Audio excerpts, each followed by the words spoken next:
Bueno, a continuación vamos a hablar un poquito acerca de la comunicación. Como todos sabemos, la comunicación es muy importante en cualquier proceso, principalmente si estamos hablando en la educación. ¿Por qué nos interesa hablar de la comunicación en la materia de supervisión de servicios educativos? Porque la comunicación es primordial para que el supervisor pueda realizar todo su trabajo y sus tareas con eficacia y eficiencia. Para empezar, vamos a hablar acerca de los tipos de comunicación. Como todos sabemos, existe la comunicación oral, que es cuando nos expresamos de persona a persona, oralmente, con palabras. Otro tipo de comunicación es la escrita.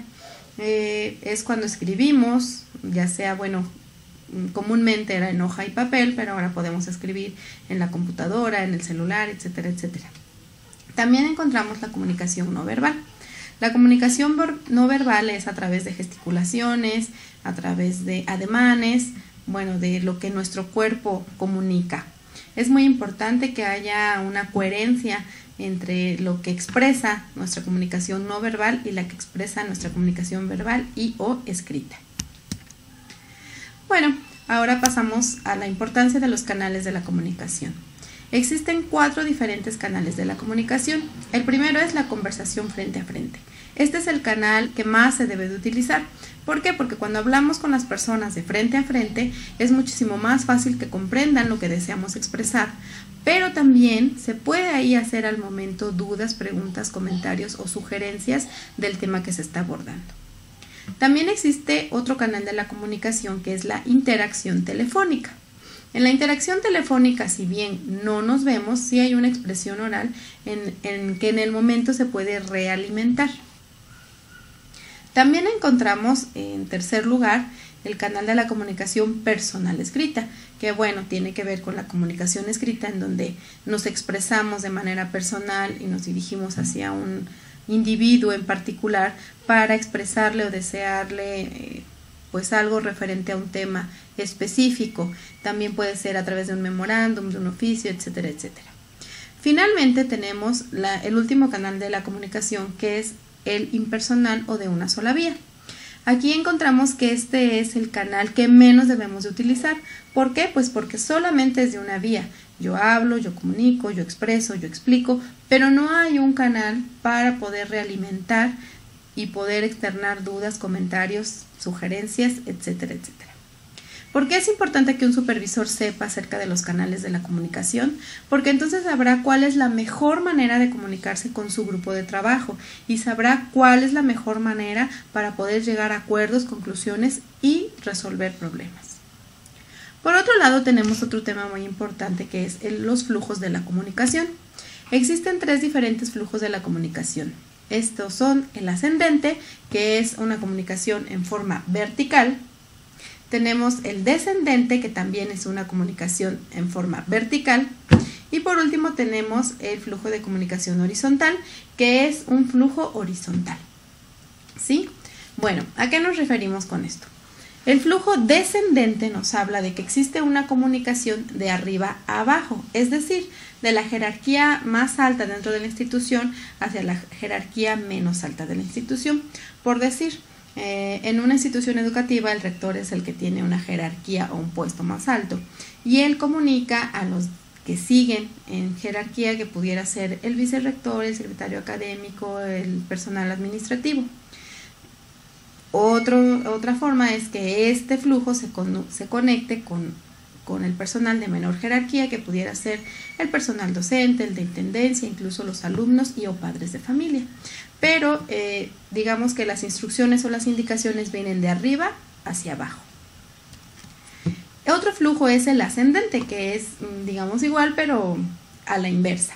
Aquí, por ejemplo, empiezan las inquietudes de los docentes, padres de familia, etcétera, etcétera. La comunican al rango superior dentro de la institución, que depende el tema o la secuencia, etcétera, etcétera. Pues puede ser el secretario académico, el vicerrector, el administrativo. Y ellos, dependiendo la importancia o la situación del tema, se lo comunicarán al rector. También es una comunicación vertical, pero va de abajo hacia arriba. Por último, tenemos lo que es el flujo lateral, El flujo lateral se da en forma, como ya les mencionaba, horizontal. ¿Qué quiere decir? Que bueno, por ejemplo, dentro de la misma categoría o del mismo rango de importancia dentro de la institución, existe una comunicación para poder llegar a acuerdos. Y no solamente en este rango similar de jerarquía institucional, sino que bueno, incluso aunque sean diferentes rangos, se puede hablar en un flujo lateral de tal manera que podamos llegar a acuerdos, a resolver problemas, a atender las necesidades del tema que se esté tratando. Ahora, ¿por qué es muy importante hablar de estos aspectos?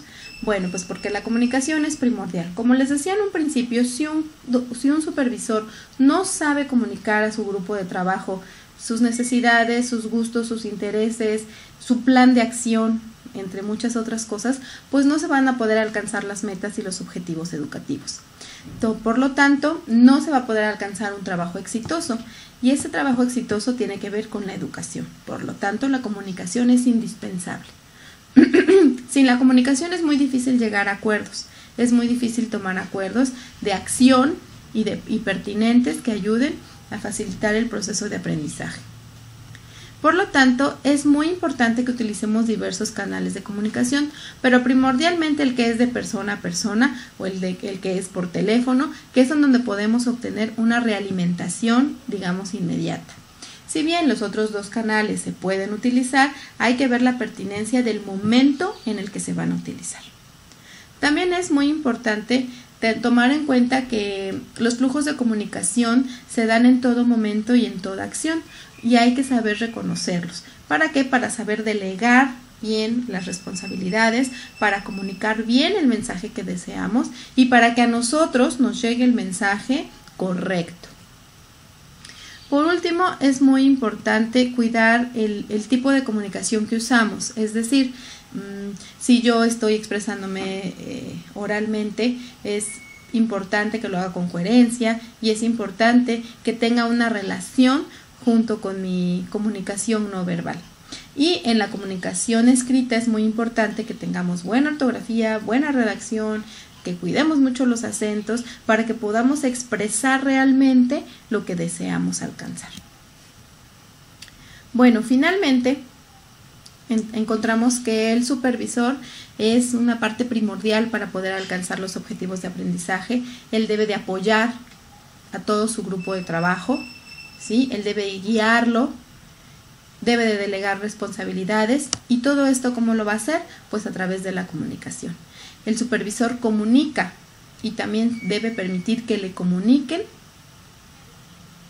pues todo lo relacionado a lo que a él le compete, ¿no? Todo lo relacionado con la educación y todo lo relacionado a mejorar las instituciones educativas que están a su cargo.